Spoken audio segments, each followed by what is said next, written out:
um, YouTube timeline, and I have to share this with you.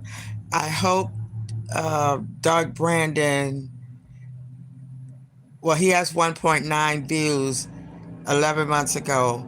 But this is the case that I've been talking about. We are living in stupid times because we are letting stupid people vote for stupid people that wins and then is running the country into the ground. And this is just analysis of it. Pretty simple to explain. Basically, when Nixon was discovered having committed Watergate, people thought the Republican Party was washed up. But a clever staffer on Nixon's in Nixon's White House came up with an idea for how to get more new Republican voters to replace all the people that were turned off by the corruption that had just been exposed, and perhaps save the party. His name was Lee Atwater. And he said, I know where there's all kinds of disgruntled white people. All you got to do is appeal to them over their anger about the end of Jim Crow and about school desegregation and about the Civil Rights Act. And these are the words that you'll say to kind of trigger them. And then we call these the racist dog whistles. And you will send a message to them that they are welcome in the Republican Party. And starting in the mid-70s to the mid-80s, there was a massive change in voter registration from Democrat to Republican on the part of all of these racists and lowlifes and ignorant people. At the same time, Trump started to have political ambitions. Now, it turns out Trump has an IQ of about 73. He barely functions as an adult. If it were not for the fact that his father gave him a lot of money, he wouldn't be able to function as an adult. Trump has less money now than he would have had if he'd just taken the money he got from his father and put it in an index fund in the stock market and just let it sit. But he's gradually played around with it all these years and lost it in all his lawsuits and so forth, and his 6 bankruptcies.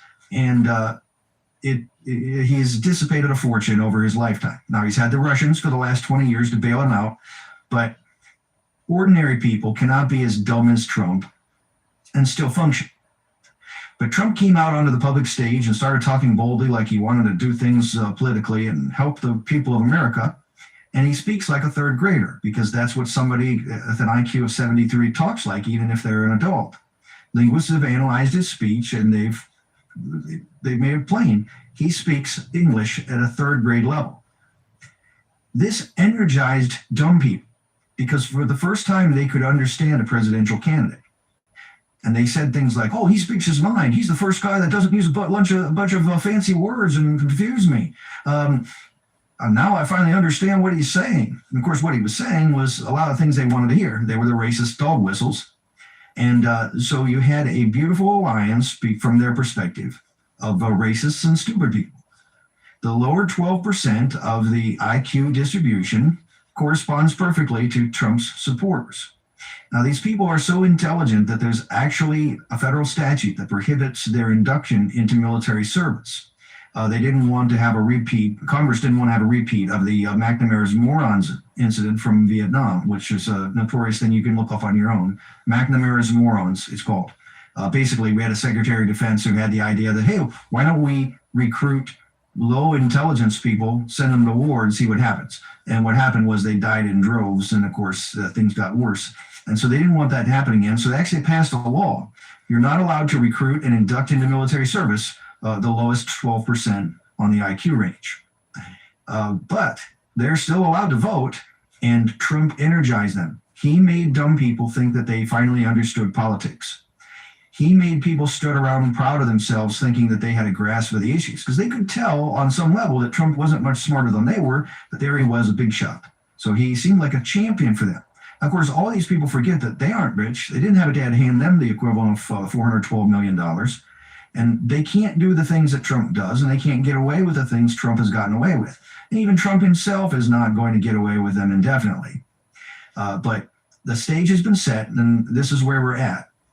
Basically, we have a fanatical core of low intelligence voters that are solidly behind Trump. They will back him no matter what he does or says because they don't care what he does or says. They just know he's their guy. They understand him. They like him. He talks to them in a way that they can comprehend, and they are fanatical in their support of him. He is giving them what they see as dignity and strength. And then at the other end of the spectrum are smart people from all walks of life.